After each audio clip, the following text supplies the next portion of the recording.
I mean, they always say Ike is a coon, yeah, this guy is an apartheid apologist, but the facts don't lie.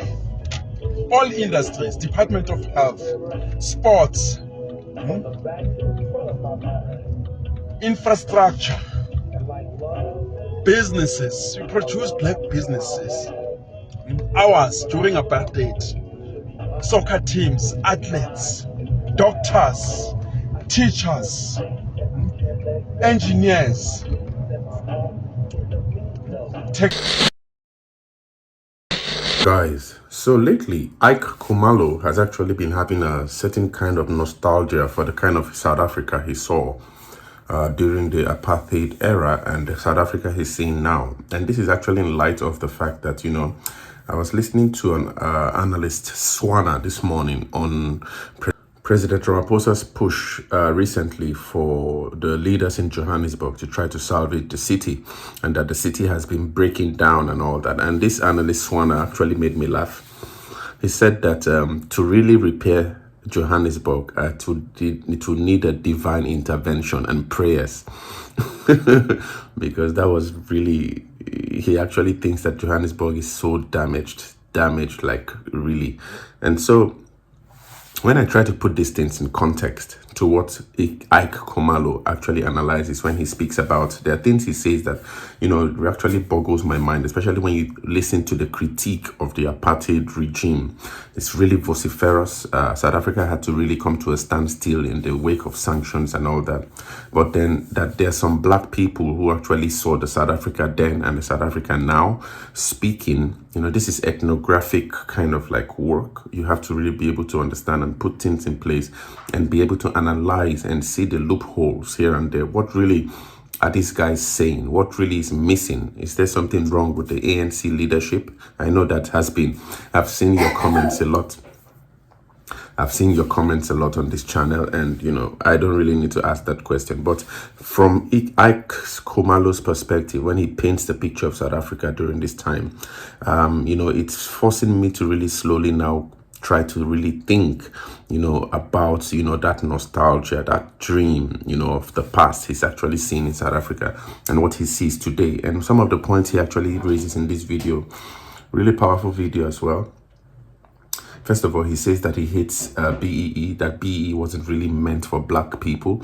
And, yesterday I was watching an interview with Mike Sham, I think, yes, of State of the Nation and CEO of the Black Business Community anyway. So it was a really difficult interview to follow, but I think most of the arguments for businesses, especially black ownership of businesses in South Africa, is that blacks do not own businesses, but probably they could be shareholders. The guy was arguing that being a shareholder is different from being an owner of the business, and it was quite a very difficult interview for me to follow. I will be watching again and probably make another analysis, but I know Mike Sham was trying to really get to the point where, in South Africa, lies would not be peddled to consistently keep a certain narrative that keeps things in the status quo. And the likes of this Iyke Khumalo he always boggles my mind when he speaks about the things he speaks about, like BEE is not meant for black people, all right? And this is in the wake of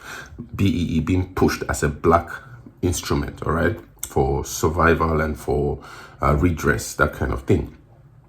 He argues that BEE was meant for politicians and their girlfriends. That's according to what he says. He also argues that, the votes in South Africa, they actually mean nothing. I don't really know what he means by that though, but he speaks about how South Africa was a really powerful country during apartheid, and that now he says, look at us today. Today, South Africa seems to be really in a really terrible place. I was actually I was reading a book recently on the Nigerian military officers in the 1960s who were sent to the DRC to maintain peace, just like as we saw today. And, the DRC officers trying to harass them, and they really stood up and really challenged and all that. But, with the South African Defense Forces, with the whole argument of them being weak and all that, the likes of Iyke Khumalo would actually argue that, South Africa, look at us today. We have become something like a laughing stock. one thing that really surprises me, he speaks about how Bantustan leaders were better than ANC leaders today. And one Bantustan leader, I think of the Transkei, was Bantu Holomisa, all right? And so I think the quality of the leaders that time, probably we need to open a research on that to really understand the quality of leadership of the Bantustans, despite the fact that later they had to be brought into the economy, the main economy and all that. But it appears that the quality of leadership, according to Iyke Khumalo, was really top-notch at the time. And he argues that South Africa's government at the time was top 5 in the world. South Africa's government was top 5 in the world. And then also, one other thing that he makes me even laugh, he says that the churches under apartheid were better than the churches today. That now South Africa has imported pastors from, he calls Nigeria, Zambia, I don't know, fake pastors anyway. And that even the church is so polluted now. And he argues today that the leadership today is actually seems to be obsessed with Lamborghinis and what he calls slay queens. And so really unfortunate and disturbing, guys. Let's just quickly listen to Iyke Khumalo break down these really sad, unfortunate eventualities that South Africa has become, and share your thoughts, guys, in the comments. They're using BE. I hate BE because it's not meant for you. It's meant for politicians, their girlfriends, children. When people talking about white monopoly capital, we have been ran here by the multinationals, the globalists, the lobbyists. Your vote means nothing. If you vote for Cyril Ramaphosa, he takes your power to the lobbyists, the globalists, the multinationals. They're competing with those guys. I mean, they always say Iyke is a coon, yeah, this guy is an apartheid apologist, but the facts don't lie. All industries, Department of Health, sports,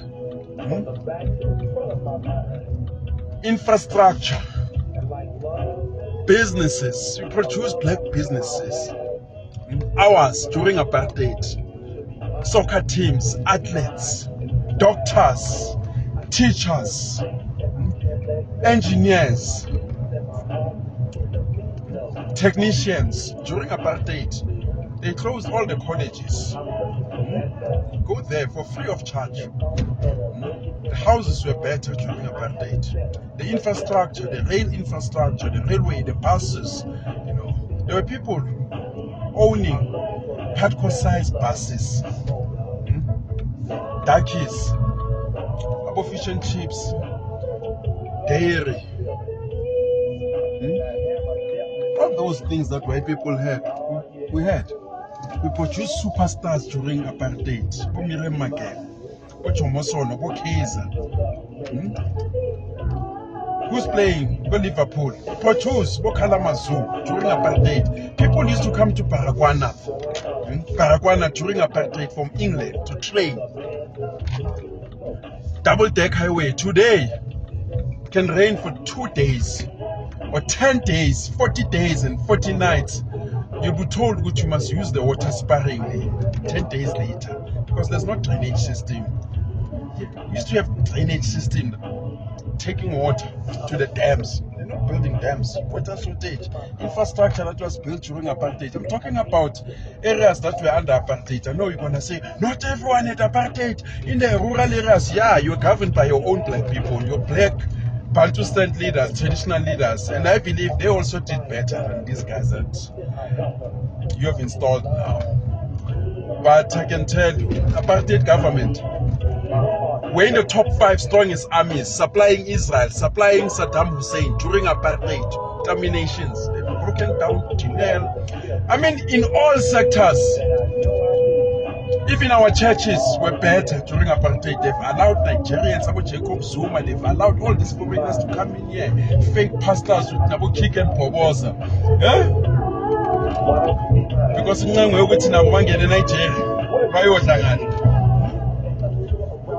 be it sporting facilities, tennis players, we had them during apartheid. The infrastructure, swimming, athletes, karatekas, everything that you can think of, we had it. May not have been top-notch, like white people, but we had it. We had our own suburbs, Coast Selection Park, Tiproof Extension. We dreamed. Housing, bed, clothing. December, would say, was a Friday, was a December, because we're all working. Today it's misery. There's Nyaope, there's drugs, there's building hijacking, Hippo is dead, Peter Marisbeck is dead, all our cities hijacked. Human trafficking is high. We've got new crimes that never existed pre-1994. That's his father. Where's the shop? Oh, the company employing darkies. That you can see, this is the result of PE, product of PE. Oh, the black and white companies, they're buying Porsche, Lamborghinis, paying slay queens, stealing tax money for that purpose.